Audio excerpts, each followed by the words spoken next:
In this talk, I want to give you some history of the concept of wellness and share a couple of definitions that serve as the foundation for a modern wellness practice. For this week, you watch this talk and consider reading Birnbaum, 1936. Ferdinand Birnbaum, 1892 to 1947, was trained as a secondary school teacher. He met Alfred Adler in 1920 and became active in Viennese individual psychology. From 1924 to 1934, he participated in the Individual Psychology Experimental School with Oscar Spiel and Franz Schumer. During World War II, he belonged to an illegal individual psychological working group, and after the war, he tried to revive the Association for Individual Psychology in Vienna. In this article, I think he outlines a very nice structure for thinking about psychological wellness. There is a discussion forum this week. The topic is psychological wellness, health, and healthy relating. Try to make a contribution early so we can have a lively discussion. A concern with wellness has probably been around as long as human beings have existed. Some of the earliest notations of a wellness practice or a wellness tradition are the Ayurveda practitioners who were an oral tradition in India, probably 5,000 years ago or more. In this tradition, there is a sense of each person having a unique constitution with three different energies: movement, metabolism, and body structure. About 2,000 years ago, the Chinese developed a system of wellness known as Taoism. It was also a holistic tradition, emphasizing a connection to nature and our self-healing abilities as human beings. There was also a focus on prevention, and the core constructs, core ideas in this traditional Chinese medicine were qi, an energy, and then yin and yang, two different poles which qi flowed through. Finally, the Greek and Roman tradition, about 500 BC to be around the birth of Christ, had a system of four humors which were expected to be kept in balance one with another. One part of the Greek and Roman tradition of wellness identified a god. In the Greek system, that god was Asclepius, the god of healing and medicine. His father was Apollo, but his mother was unclear. This makes him, kind of a second generation amongst the gods. And you may be familiar with his snake-entwined staff. That's a symbol of medicine still today. What you may not know is that Asclepius had four daughters. Again, motherhood is not clear, but his one daughter was Iaso, who represented the recuperation from illness, Acesso, which represented the healing process, Aegle, who represented good health, Panacea, who represented the universal remedy, and then Hygeia, cleanliness, is the forerunner of the wellness movement.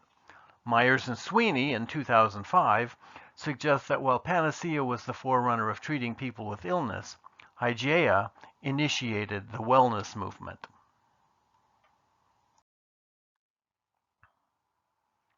In the 19th century, many alternative therapies emerged in the West. We see here icons for naturopathy, homeopathy, chiropractic, and osteopathy. Each of these approaches promoted the idea that health is maintained through lifestyle choices, diet, exercise, and a balance of mind, body, and spirit. As you can see here, these professions all continued some relationship with Asclepius and his snake-entwined staff. Sometimes, psychology has continued this relationship with the staff of Asclepius in their logo or their icon.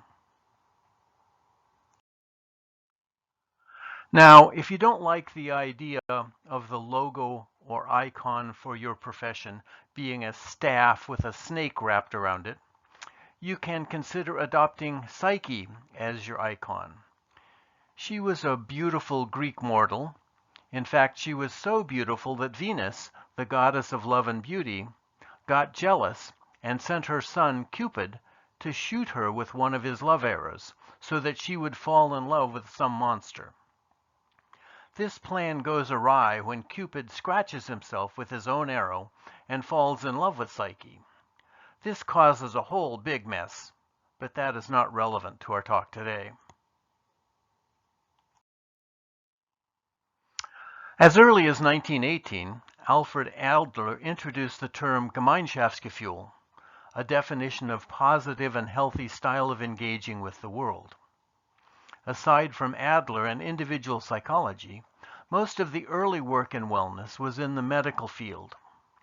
In 1948, the United Nations created the World Health Organization, and the Constitution of the World Health Organization contained a definition of health that has had a lot of influence on the wellness movement. Halbert Dunn published a collection of his radio talks on wellness in a book, High Level Wellness. Beginning in the 1970s, Bill Hetler organized the National Wellness Institute, and it has continued to conduct an annual conference.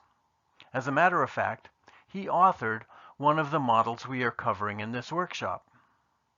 Individual psychology continued to develop the idea of mental health and the construct of Gemeinschaftsgefühl, leading to a model of psychological wellness that was first presented by Tom Sweeney and Mel Whitmer in 1991, and has evolved into another of the models we are covering in this workshop.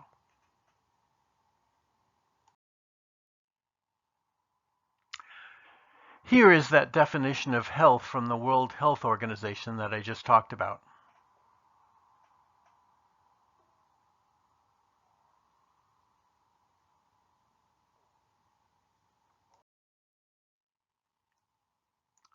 And here is the definition of wellness that has evolved out of the group of individual psychologists and has become the individual self model.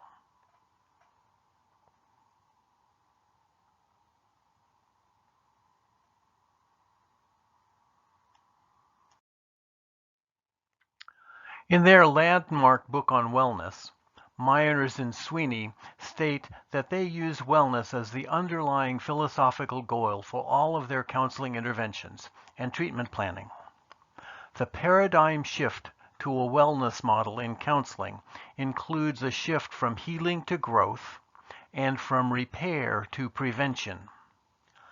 The personal wellness plan that is developed in this wellness practice is oriented around goals that are collaboratively determined by the client and the therapist. As we will see, their model of wellness originates with the individual psychology tasks of life. A wellness practice must be a team effort. No single person or discipline can address all of the goals that emerge from the various dimensions of any holistic wellness model. The focus of this workshop is on identifying and defining the dimensions or factors that make up your wellness model. These dimensions will, in turn, need to be assessed for each client in your wellness practice.